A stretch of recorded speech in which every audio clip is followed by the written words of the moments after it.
Hi, and welcome to another exciting and insightful episode of the Harvest Podcast with me, Carmel Fisher. Today, I'm excited to host Stephanie Warlick, CEO of 5 Foot View, and a seasoned expert in guiding small businesses towards sustainable growth. Stephanie, welcome. We are very excited to hear more about you and your business. Thank you. I'm really excited to be here and speak with you. As a start, please tell us exactly how you've journeyed and gotten to this point as the CEO of 5 Foot View, and then touch on what 5 Foot View actually does. Thank you. Yeah. Oh gosh, it has been a journey. I meandered my way here through my 30s, 40s, and 50s. And ultimately, around the age of 50, I decided that I want to be a small business owner again. I had enjoyed that in the past. After going into government contracting, I finally figured out what I want to do in life, and that is to support small businesses. So I accumulated all the skills that I developed over the years and just started 5 Foot View Consulting, supporting small businesses as a fractional COO and HR specialty executive services as well. Excellent market to feel a passion towards, because, as we all should know that, small businesses in the United States really are the backbone of the economy, and in getting them successful, I believe, we all just benefit from that. So excited that you're in the space. Tell us about your Stand in the Gap method. That's a coaching program which aims to develop an owner mindset in professionals. Now, how does this really differ from traditional leadership development programs? Yeah, I would say that it differs I don't consider it a leadership development program. I consider it a self-development program. It's really about individuals strengthening their own skills and abilities that they already have, and then applying the knowledge of this entrepreneurial spirit. I'm actually still fully defining what entrepreneurial spirit is. It's for a book that I'm writing, and I've been interviewing lots of business owners and entrepreneurs to really understand those features, those capabilities, those mindsets that individuals have that make them successful as entrepreneurs, hoping that we can teach individuals those things so they can be successful in the corporate world. So they may or may not be managers or leaders. They could just be more successful.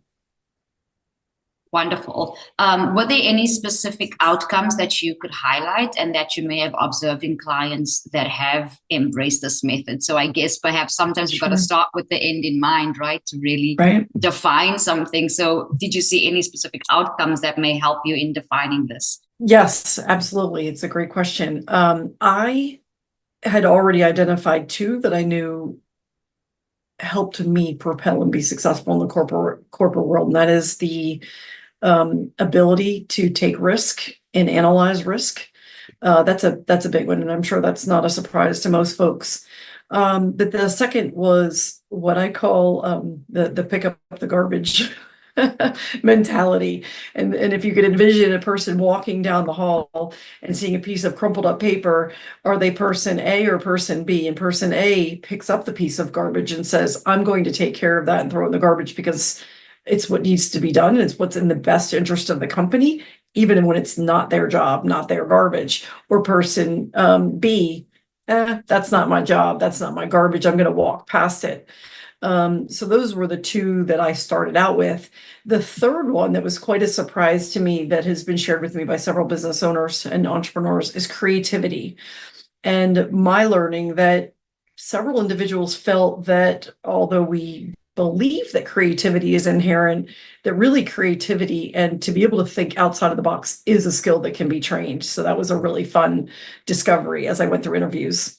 Interesting. The age-old adage, the buck stops here, right? Yeah, is so important. And I think there is a very limited understanding in how just being accountable for things automatically places you in a leadership position. You're just getting stuff done and taking ownership, right? To your method and your point. As an executive doer, Stephanie, do you implement strategies alongside other business owners, or do you kind of come with a pre-plan? I would say neither. I don't develop strategy. I can develop strategy, but it's not my favorite thing. That's actually the name, 5 Foot View. was developed because it's the opposite of the 30,000-foot view, right? So it's the 5-foot view. It's the detail-oriented tactical operations day to day. So I come in to small businesses and I listen to what their needs are. I listen to their pain points, and I just take that off their literal plate and put it on mine, and I take action and do for them. And because of my varied experience, they really don't need to guide me much at all. So it's not about strategy, it's about taking strategy that they may have or may have been given by a different consultant or expert, and me really just helping them move forward so they can focus on what they're strongest at and what they love to do, the reason they started the business. For sure. So they're the visionary, you're the implementer. Yeah. Yes. Wonderful. Is there any kind of a case study you can share with us where your hands-on approach led to a significant turnaround or growth for any small business client? I had a client who called me in an emergency situation one evening and said, "Oh my gosh, my number one person just quit with no notice. I have no idea what to do, and I need to hire X number of people to fix this project over the next couple months. Can you help me?" And I said, "Sure, I'll call you back in a few hours." It was late one night, and I knew what needed to be done. And that's really the great thing about having this breadth of experience that I have from a variety of departments. So although maybe I didn't help him grow at that moment, I helped his whole business not fall apart, because he literally he focuses on sales and wasn't a part of operations and had relinquished that to this person that he counted on. And I was able to come in and hire staff, run the team, and then train the next manager to move forward. And he has thanked me several times for getting him through that time that really could have closed their business. Wonderful. You have a book called Dark and Silent Office. It focuses on digital accessibility in the workplace. Yeah. What inspired this topic, and how do you see the landscape of workplace inclusivity evolving in the next 5 to 10 years? Yeah.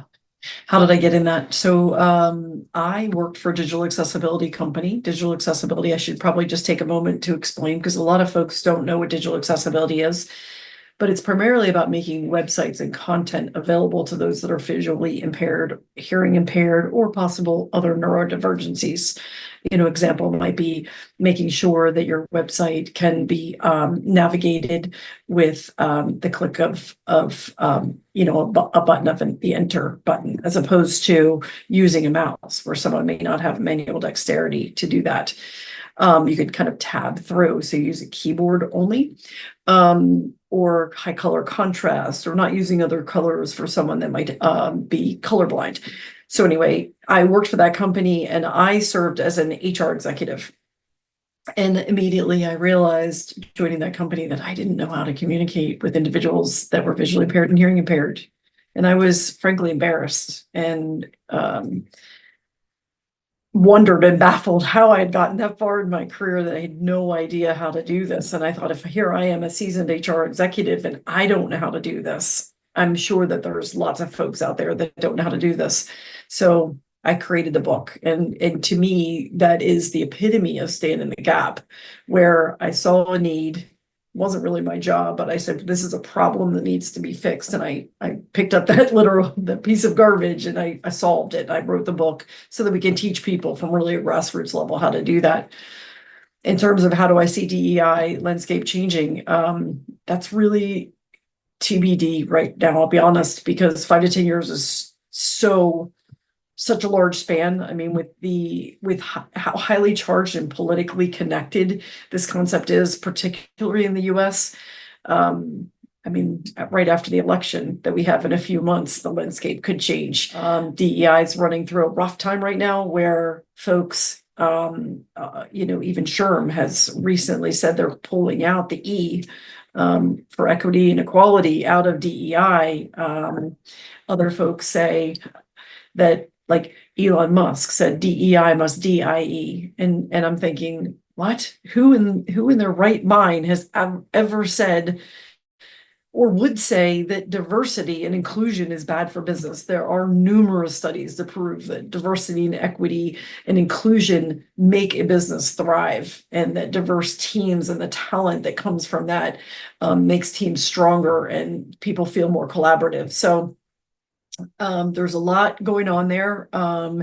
And again, I just kind of tackle it from a grassroots level to say, hey, folks, we know this is good. Let's take it upon ourselves and not worry about companies being having to take on expense and things like that. Let's focus on doing the right thing. And I coined the term, let's move random acts of kindness to intentional acts of inclusion, so that we can make our businesses stronger.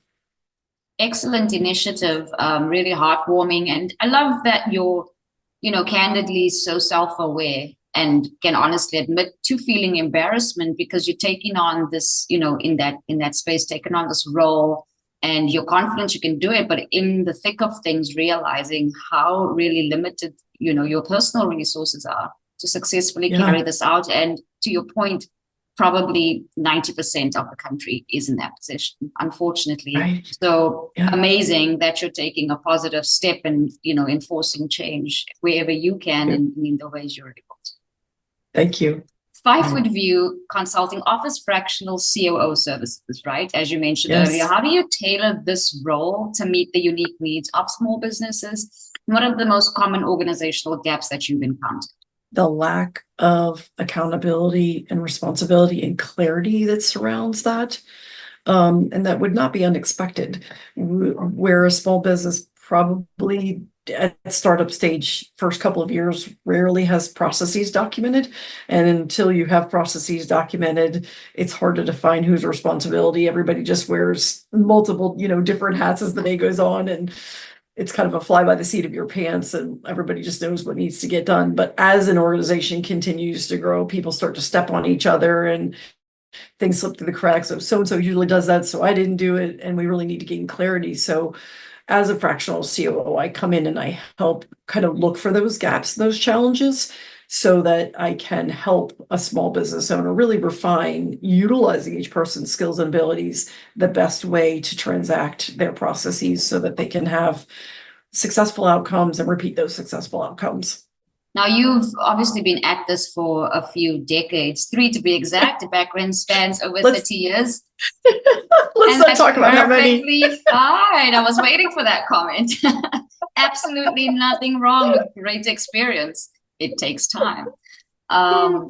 So your pearls of wisdom are really appreciated here, regardless of anything else. We're doing this out of complete respect and appreciation. So over the span of your career, how has your approach to achieving equity in the workplace evolved over time? What lessons have been the most impactful for you?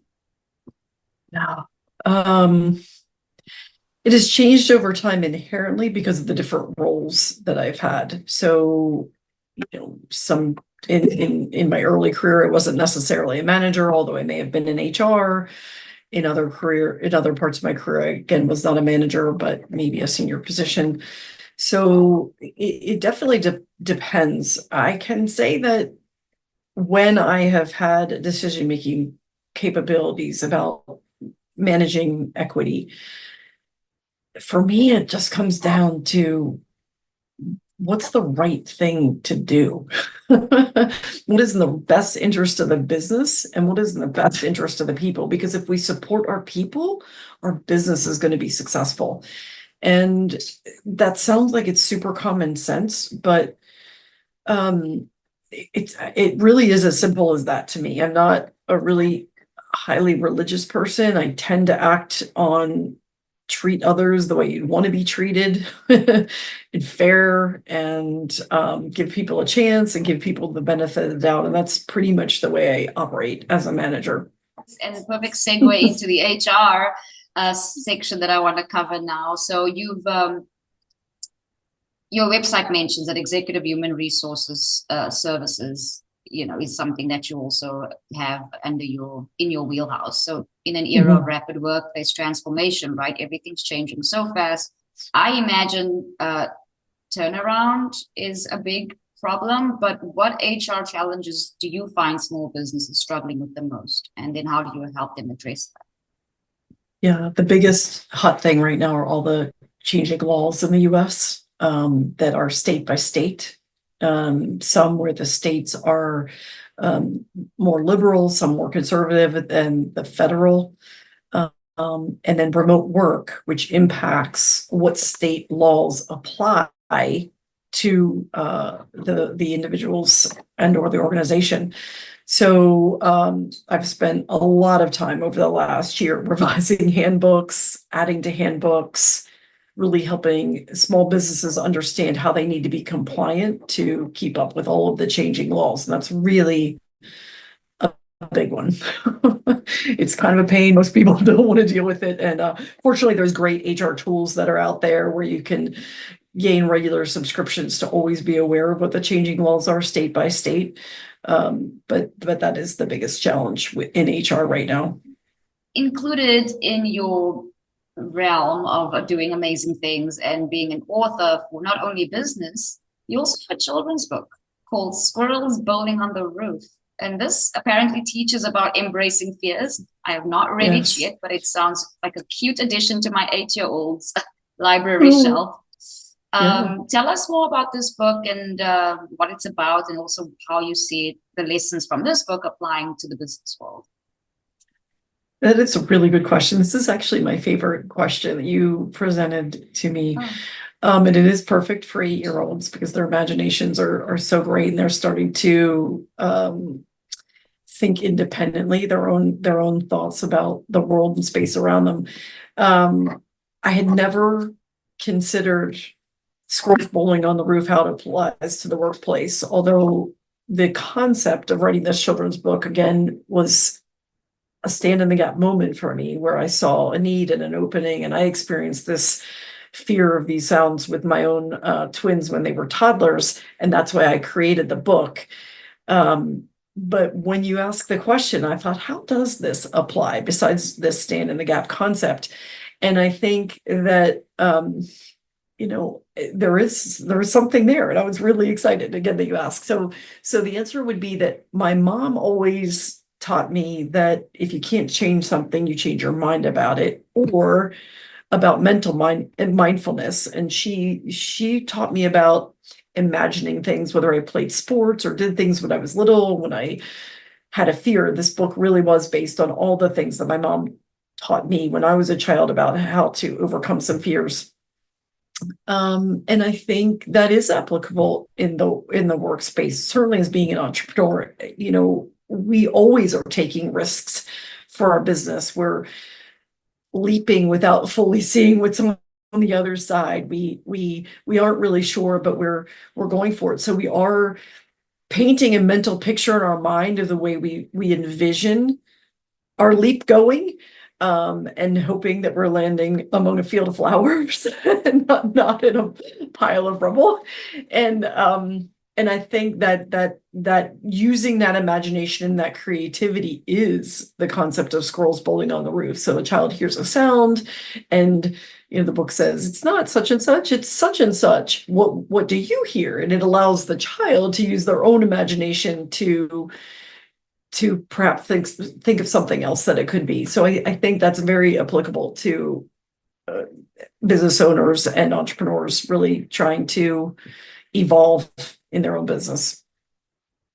Wonderful. Well, I'm glad I could help you find the synergy there. It's wonderful. And to your point, I think once we learn these things, my mom as well was an excellent teacher, very much the same thing, mind over matter. Right. If you can think it, you can believe it, you can have it, all of those wonderful things. And of course, with that comes the constant hopefulness, I think, regardless of challenges you face.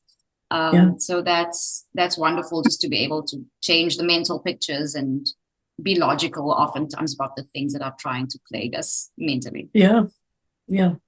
Now, as someone who balances consulting, writing, speaking engagements, and personal interests, and twins, I just now discovered, how do you apply your own owner mindset to manage your diverse professional and personal portfolio? I don't know that, I'll be honest, I don't know that my owner mindset, although it led me to success in the corporate world when I wasn't working for myself, I don't know that that helped me with work-life balance. I think it was a combination of my twins going to college and having a little bit more time on my hands. They've now graduated this past May. I have learned later than I should have that there does in fact need to be a balance. Of course, we speak those words and we know this intellectually that our minds and bodies get exhausted, and if we want to be our best selves, we have to take care of ourselves and get a break, frankly. I didn't do a very good job of that when I worked. I tend to overwork. But I'll give an example. The book, for instance, The Squirrels Bowling on the Roof, that came out last April, was in my head for 20 years. I didn't have the creative energy and the workflow to be able to do that. I just was so busy keeping up with the corporate space. But when I left the corporate world and I was embarking upon starting Five of You, my creativity flowed like it had been just stuck for that 20 years. And that was actually a really big lesson for me, that once I gave myself room to breathe, how much more creative I could be and more productive, and I had more energy to exercise. So it's sort of a catch-22, but you need to work, but really you can be more productive at work when you do that. And I really didn't learn that until my early 50s. So I guess as it applies to being an owner, one of the greatest skills an owner and entrepreneur can have is to learn how to delegate. And if you do have staff that you can delegate to, then that's a great way to make time in your workday to have work-life balance. This is exactly what you, Stephanie, is offering with the 5 Foot View. You're offering a plug and play expertise, right, for anyone listening. So any closing remarks, and of course, just end off with where our audience can find more information should they be interested. Thank you. Closing remarks. I think one of the greatest things that I have learned through my journey is to just put my fears aside and go for it. Any fear that I had over the course of my career that held me back from doing the things that I really said, I can do that, I want to do that. My regrets came from not doing it sooner. And I'm so happy that I have been able to just take the leap. And it's like anything else, the more I practice taking that leap, the more excited I am, and it turns out to be successful. And then I have courage to do the next one. And I would encourage everyone to do that for happiness in their life and their work life. And where you can find me, stephaniewarlick.com has all of my resources consolidated under one webpage. Excellent. This has been a fantastic conversation, Stephanie. Thank you so much. I'm Carmel Fisher. You're listening to The Harvest, and stay tuned for more. That's it for The Harvest, available anywhere you find podcasts. Stay tuned for more.